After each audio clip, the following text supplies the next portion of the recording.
If you've ever wondered whether Lyme disease could be sexually transmitted, you're not alone. With the rise of misinformation, it's crucial to get the facts straight to protect yourself and your loved ones.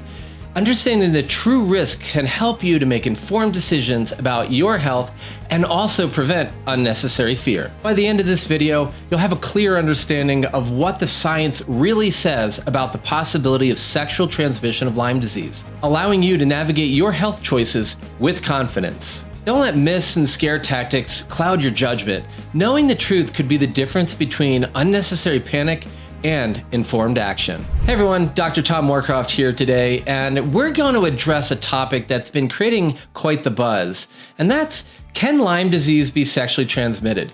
You know, there's a lot of conflicting information out there, and it's important to separate fact from fiction. And one of the most important things is understanding Lyme disease transmission. You know, we all know that Lyme disease is primarily transmitted through tick bites, but recent discussions have raised the question of whether or not it could be sexually transmitted. And this question, really has caused a lot of concern, so I wanted to really dig into what the research says. So Lyme disease is caused by a bacterium, Borrelia burgdorferi, and this is similar to the one that causes syphilis. And this is a known infection that can be sexually transmitted. There have been studies that have found Borrelia DNA in the genital secretions, such as semen and vaginal fluids. And there's even animal studies that have shown that the bacterium can be transmitted through sexual contact. Now, these findings might sound alarming, but it's really important to note the DNA presence doesn't necessarily mean that the disease can be spread this way in humans. For decades, researchers have tried to confirm sexual transmission in humans, but so far, there's no definitive evidence that's been found. The CDC and other health authorities still assert that tick bites are the main way that Lyme disease spreads. So while the idea of sexual transmission is theoretically possible, the science we have today doesn't support it as a significant concern. So we have to stick to what's proven, and that's avoiding tick bites. But what if somebody did get Lyme through another route other than a tick bite? So let's consider the hypothetical situation. Someone tests positive for Lyme, but they show no symptoms. I get this question all the time. Dr. Tom, what should we do? Should we treat them? The problem is this is a tricky question because there's serious implications both for the patient and the healthcare provider.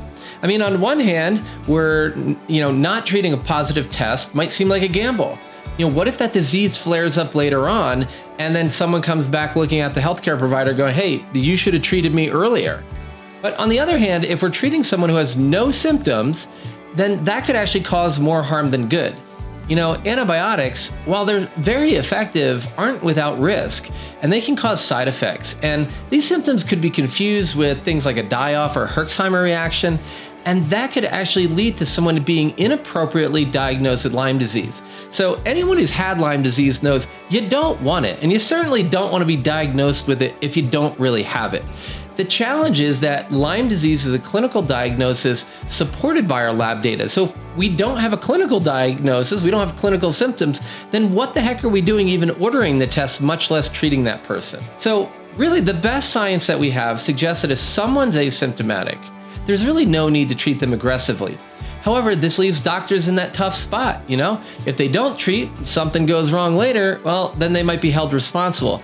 But if they do treat, they're really risking causing new problems that the patient never even had before. So this is a challenge, especially when patients come in and start telling us what we need to do or not do, and they don't always recognize the broader potential for harm in treating things that may not exist. So the safest course of action is really to treat only when necessary and to really avoid over-treatment because it can do more harm than good. So let's transition back and talk about why these myths about sexual transmission, persist despite this lack of strong evidence. And I think one of the challenges for me is people are trying very hard to make this an STD or a sexually transmitted disease when we don't have the evidence right now. Just like that's why we were talking about treating someone. If you don't have evidence that you probably have it, then why are we treating it, right? And when our symptoms aren't consistent with Lyme disease, or we don't have any symptoms at all, why would we start treating it, right?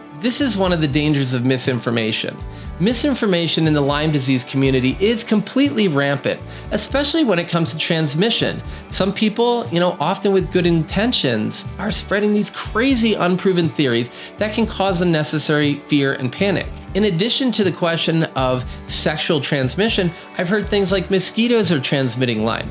This is completely false. The science today shows that it's false, right? I mean, maybe in the future it'll be different, but the bottom line is when we look at mosquitoes, they can harbor Borrelia for up to about 4 or 5 hours and they have no mechanism to transmit it to you. So why are we claiming so many, even guru level people are out there, so practitioners, patients, internet personalities are all saying these things are proven. But the problem is they're myths and they're not just harmless. They can have real world consequences for people.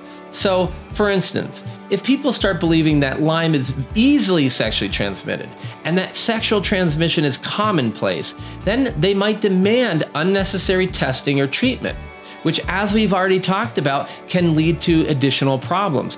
And overtreatment is a big issue, and there's a lot of risk. And, some of it's not even just overtreatment. If you don't have it, let's not treat it. And then the other problem for me that really sucks is that there are people getting Lyme disease that could have prevented getting it just because maybe it's not because two people had sexual contact together. It's maybe because they went out to the same place together and they didn't practice prevention. So people are saying, practice safe sex and prevent the sexual transmission of Lyme, when what they should be saying is, hey, before you go out on a hike or you go out to the park together, why don't you practice safe picnicking?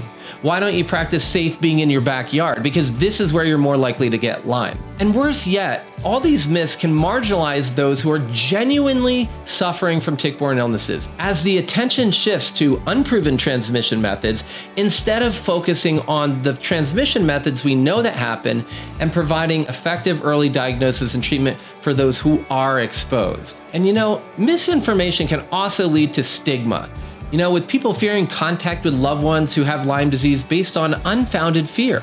And one of the greatest problems with Lyme disease that we run into is that we feel separated from others. We feel lonely. We feel disconnected. So if we think that having, sexual relations with a loved partner is one of the main ways you get Lyme, or you keep getting it back and forth, when that's not true, we now make our Lyme harder to treat because we have more mental, emotional stressors, and we've now created an unfounded fear that leads to increased unnecessary suffering. So, it's crucial to rely on credible sources and the best available science when making health decisions. This ensures that those who need the care get it, and that unnecessary fear doesn't lead to harmful actions. So what's the bottom line when it comes to Lyme and sexual transmission? While the idea of Lyme being sexually transmitted is intriguing, the evidence just doesn't support it as a major concern. Now, does this mean that it never happens? Absolutely never in the history of the world has it happened?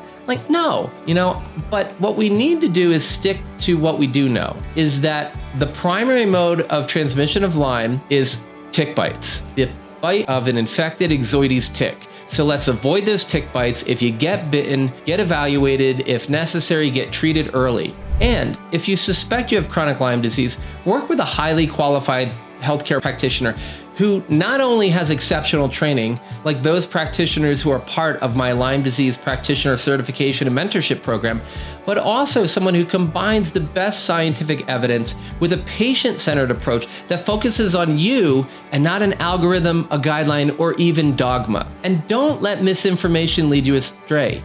Chronic Lyme disease is challenging enough without adding all this unnecessary, non-science-based mumbo-jumbo scare tactics into the mix. So what I'm going to ask you to do is focus on the most important science we have today, right? Because as with all medical research, what we know today is really probably just the tip of the iceberg. Researchers are continually uncovering new insights into Lyme disease and other tick-borne co-infections. So stay ahead of the curve by subscribing to this channel, where you're always going to find the most up-to-date, accurate information. The thing is, I'm very happy to sit here and tell you things that are not what everybody else is going to tell you. I'm happy to tell you the stuff that you might not like to hear, because it's the most accurate information we have to help you get better today, right? And it's so important to me that we focus on this, because so much of the information out there is to scare you into the fact you can never heal. I had untreated Lyme and babesiosis for over 8 years, and I, at the time of this recording, have been asymptomatic, fully recovered for over 13 years. Now, my treatment was long, and it sucked a lot of the time, but the bottom line was I was fortunate enough to not really even know what the heck was going on in the beginning, so I couldn't start following down this rabbit hole of BS science information, right? I wanted the most up-to-date, accurate information. The flip side of this is, there are two sides to every coin. And I'm not saying believe one side and don't believe the other. I'm saying to look at that science and really focus on what we do know, and what we don't know should come through as the art of medicine. That place where we are patient-centered and we're focused on you, but we're not focused on you from fear and misinformation. We're taking the best science and our best clinical experience to help you get better. And that's why we need to continue having this conversation. So like I said, if you want to stay ahead of the curve and you always want to have the most, up-to-date conversation where you're going to hear things straight up as best we know today. And let me tell you, I'll be the first one to tell you next week if it changes, because I love how information changes. This is one of the most important pieces. So don't forget to subscribe to the channel. Don't forget to share this with others who could benefit from staying informed as well. Until next time, this is Dr. Tom. I'm so excited to have you staying informed, staying healthy. Take care of yourselves. Until the next time, lots of love.